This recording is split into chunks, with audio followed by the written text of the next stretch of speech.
दांतों की प्रॉब्लम किसी भी तरह की है, जैसे दांत में कीड़ा लगना, दांत में झंझनाहट होना, दांत पीले होना, या फिर दांतों के जो मसूड़े हैं वो फूले फूले रहना, ये सब प्रॉब्लम है और आप नहीं चाहते कि हम डॉक्टर के पास जाएं, बिना दवाई के ठीक हो जाए, तो ये रेमेडी आप सभी के लिए है। इतनी पावरफुल रेमेडी है जिसे हम बनाएंगे लौंग के साथ। लौंग आप सभी को पता है दांतों के लिए वरदान होती है। जब दांतों में दर्द होता है हम लौंग का तेल ही लगाते हैं ना। डॉक्टर वैद्य कहते हैं कि आप लौंग का तेल लगा लीजिए। लौंग का मंजन आता है, जब हम पेस्ट लेने जाते हैं, मंजन लेने जाते हैं, तो उसके अंदर लौंग डाली हुई होती है। लौंग दांतों के लिए बहुत पावरफुल होती है, हड्डियों के लिए, मसूड़ों के लिए, बादी के रोग दूर करने के लिए, इन सभी के लिए लौंग बड़ी पावरफुल होती है। तो इस लौंग से आज हम ऐसी, ना हम बनाएंगे पेस्ट, ना हम बनाएंगे कुछ और चीज, सिर्फ इसको नारियल तेल के साथ मिला करके इसको इतनी अच्छी पावरफुल एक रेमेडी बना देंगे, जिसकी वजह से आपके दांत में जो बदबू आ रही थी, मुंह से जो बदबू आ रही थी, पायरिया के रोग थे, या फिर दर्द हुआ करता था, ठंडा गर्म लगता था, या दांत में कीड़े बहुत है, इन सब में ये बहुत अच्छा काम आता है। ये है नारियल का तेल, सर्दी के मौसम में जमा हुआ होता है, तो आप इसे इस तरह से ले करके थोड़ा पिघला लें। इसे हम उबालेंगे नहीं, उबालेंगे तो लौंग उछट उछट के आएगी।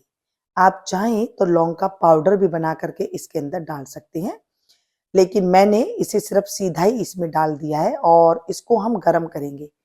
और इसको आप चाहें तो पानी, गरम गरम पानी, नीचे उबलता हुआ पानी रख लीजिए और उसके अंदर भी आप इसे पिघला सकते हैं। उबलते हुए पानी में नीचे पानी उबलता रहेगा और ऊपर ये भाप में पकता रहेगा, ऐसे भी आप कर सकती हैं। लेकिन जब आप नारियल तेल को गर्म करें, ध्यान रखिएगा जैसे ही ये गर्म होगी तो लौंग फूटने लगेगी, आपके ऊपर भी आ सकती है। तो इसे बस गर्म करना है और इसे उठा लेना है। दोनों तीनों तरीके बता दिए आपको, जैसे आपको अच्छा लगे वैसे कर लीजिएगा। नारियल तेल जब हम सुबह सवेरे इस तरह की रेमेडी मुंह में लेते हैं, तो इससे क्या होता है, सबसे पहले जो हम जीभ में लेते हैं ना, वो जीभ के इतने सारे रोम छिद्र होते हैं, जिसकी वजह से वो अंदर सारा हमारे अंदर जा करके वो बैक्टीरिया को मार देता है, जो दांतों को खराब करने में काम करते हैं, खराब करने का काम करते हैं। जैसे दांतों में सड़न होना, तो ये जीभ में से ही ऐसे कुछ बैक्टीरिया निकलते हैं जिसकी वजह से वो सड़ने लग जाता है। जब जीभ से दांतों के आसपास जो जड़ें होती है वहां पर ये ऑयल जाएगा, तो आप देखेंगे उसकी वजह से 1 हफ्ते में आपको फर्क नजर आने लग जाएगा। कितना से भयंकर अगर आपको दर्द है, पायरिया है, बदबू है, कहीं कीड़े लगे हुए हैं, तो ये रेमेडी आप अपना सकती हैं। इसे लेकर के आप ढक करके रख दीजिए पूरी रात के लिए। जब सुबह आप उठ करके देखेंगे तो इसका कलर थोड़ा सा चेंज मिलेगा, लेकिन मैंने इसे पूरी रात नहीं रखा है, बस इसे 10 मिनट रख दिया था आपको बताने के लिए। अब इसको हम क्या करेंगे, इसको हम ठंडा, तो ये हो ही जाएगा पूरी रात के बाद। आप चाहें तो इसे ऐसे ही छान करके यूज में ले सकती हैं, क्योंकि जो ऑयल का, लौंग का और ऑयल का मिश्रण दोनों था ना, वो एकदम बन करके तैयार हो गया है। आप चाहें तो इस तरह से इसको पीस करके बिल्कुल पाउडर, इस तरह भी आप इसका इस्तेमाल कर सकती हैं, या पहले पीस करके उसमें डाल सकती हैं। और अब इसके बाद इसको आप छान करके, उसी नारियल की तेल की कटोरी में मैंने ले लिया है, इसे छान करके निकाल लेंगे। छानने से क्या होगा, जो लौंग के छोटे छोटे टुकड़े है ना, वो ऊपर रह जाएंगे और नीचे हमारे पास सिर्फ ये तेल रह जाएगा। ये तेल, ये वो औषधि है जो आप 1000 रुपया के भी अगर ट्रीटमेंट करा लेते हैं ना, इसके आगे फेल है। एक बार आपने अपनाया, आप मुझे कमेंट करने पे मजबूर हो जाएंगे कि पहली बार में ही मुझे 20% रिलैक्स हो गया सिर्फ घर की चीजों से। 1 चम्मच लेना है सुबह सवेरे जब आप पेस्ट करते हैं उससे पहले, और इसको लेकर के मुंह में थोड़ा सा पानी और ले लीजिए, और उसके बाद इसको आपको मुंह में घुमाना है, कुल करना है, पुलिंग करना है, जैसे आपको चारों तरफ मुंह के अंदर जितनी बैक्टीरिया है वो सारे निकल जाए, दांत पीले हैं वो निकल जाए, कुल्ला करते हैं ना, कुल ऐसे आपको मुंह में लेकर के इसको चारों तरफ से घुमाना है 5 से 10 मिनट तक। हो सके तो 15 मिनट भी आप कर सकते हैं, लेकिन 15 मिनट तक कोई घुमा नहीं सकता है, क्योंकि मुंह दर्द होने लग जाता है। जितना आपको घुमा सकते हो उतनी देर आप घुमा लीजिए, और उसके बाद इसको थूक दीजिए, पीना नहीं है, थूक दीजिए। और उसके बाद जैसे आप डेली पेस्ट करते हैं, मंजन करते हैं, दातुन करते हैं, उसको आप कर सकते हैं।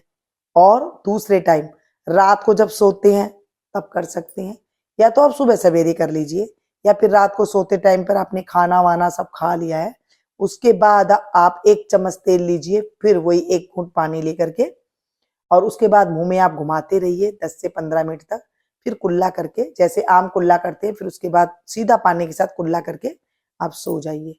या फिर आप दोनों टाइम भी ये कर सकते हैं। इसे करने के बाद 1 हफ्ते में ही आपको इतना अच्छा रिजल्ट मिलेगा, जैसे दांत सफेद होने लग गए हैं, दांत हल रहे थे वो टाइट होने लग गए हैं, दांत में बदबू आ रही थी, या फिर कीड़े की वजह से आपको दर्द हो रहा था, वो सारी चीजों में आपको फायदा मिलेगा। आज की रेमेडी बड़ी पावरफुल रेमेडी है। ये पावरफुल रेमेडी आप कहाँ कहाँ से देख रही हैं, ये मुझे जरूर कमेंट करके बताइएगा, और आपको कितना फर्क हुआ ये भी जरूर कमेंट करके बताइएगा। क्योंकि देखिए, आप कमेंट करेंगे ना, औरों को भी फायदा होगा। बड़ी दांत की वजह से आजकल बड़ी समस्या हो रही है, लोग ट्रीटमेंट करवा के आ जाते हैं, डॉक्टर की दवाई लेते हैं, तब तक तो दर्द बंद रहता है, और जब दवाई छोड़ देते हैं ना, उसके बाद बहुत सारी फिर से वो दर्द होना और बहुत सारी प्रॉब्लम और हो जाती है। तो आप कितने तक डॉक्टर के पास दवाई लेंगे, और कितने तक ये चीज आप जो रूट कनाल वगैरह करवाते रहेंगे। आप ये चीज अपनाइए ना घर में, जो हमारे पुराने घरों में अपनाया जाता था, ये अपनाइए। उसके बाद देखिए, आपके यहाँ पे नारियल तेल नहीं है, कई बार कमेंट आ जाता है कि हमारे पास नारियल तेल नहीं है, तो क्या करें। आप सिंपल सरसों तेल से भी इसे कर सकते हैं, तिल्ली के तेल से कर सकते हैं, इस तरह भी आप इसका इस्तेमाल कर सकते हैं। जो आपके पास ऑयल है ना, उससे आप इसका कर सकते हैं। देखिए, कोई एक चीज नहीं होती है घर में, काफी सारी चीजें होती है। हम अगर लौंग नहीं डाल रहे हैं सब्जी में, तो हम हींग डाल सकते हैं, हींग नहीं है तो हम लहसुन डाल सकते हैं, है ना, कितनी सारी चीजें। ऐसे ही जब हमारे पास नारियल तेल नहीं है, तो हम सरसों का तेल ले सकते हैं, मूंगफली का ले सकते हैं, तिल का ले सकते हैं। जो आप अच्छे से घर में खाते हो करते हो, उसको भी आप इस्तेमाल कर सकते हैं। ये थी आज की एक बहुत ही अच्छी जानकारी, एक रेमेडी। आपको कैसी लगी जरूर कमेंट करके बताइएगा। इससे मुझे ये पता लगता है कि मेरे व्यूअर्स को, मेरी फैमिली को मेरी रेमेडियाँ पसंद आ रही है। मिलती हूँ फिर से एक नई रेसिपी में, एक नई रेमेडी के साथ। तब तक आप लोग देखते रहिएगा मीनू गुप्ता किचन।